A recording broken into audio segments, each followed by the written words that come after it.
How's it going, guys? I want to show you a twin 80mm RC jet I made using foam board, popsicle sticks, aluminum trim, and wooden dowels.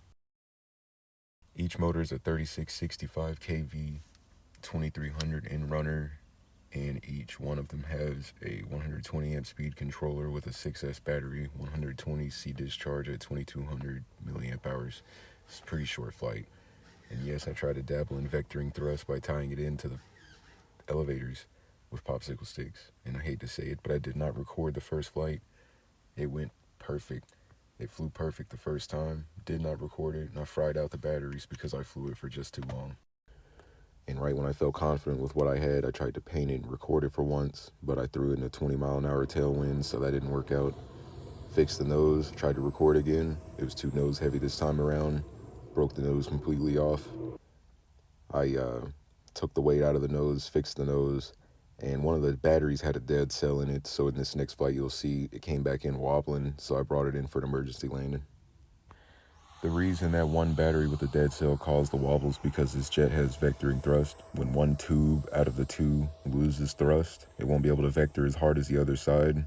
So when I pulled up, it started to pull to the left because the left side was running faster than the right side, and the gyro tried to correct it.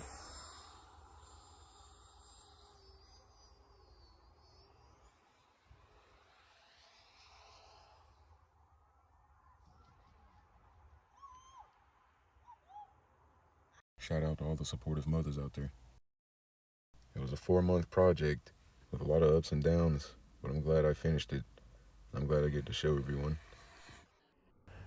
I stacked 2 flights in this video because the first flight, I had it a little too nose heavy, had a close call with the ground, and a really rough landing. Tried to come in pretty quick, a little too quick, but got it fixed and we're back in shape.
I know it looks like that DIY air sock is maxed out on its airspeed reading, but it's just pinned up on itself.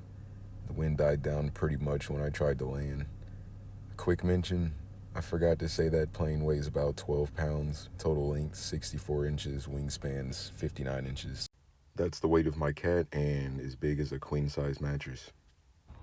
So with that being said, try to stay within the FAA's rules and regulations for your sake and air traffic's sake, because you never know what could happen. Even though I have 15 years of experience in RC hobby flying, simulator flying, I was given a chance to fly for my birthday when I was 12 just to test my skills. I won't fool myself into believing that nothing can happen, like mistakes can't happen. So just keep that in mind. Something of this scale is nothing to really play with. It's no UMX. But besides all that, thanks for watching. Let me know what you think.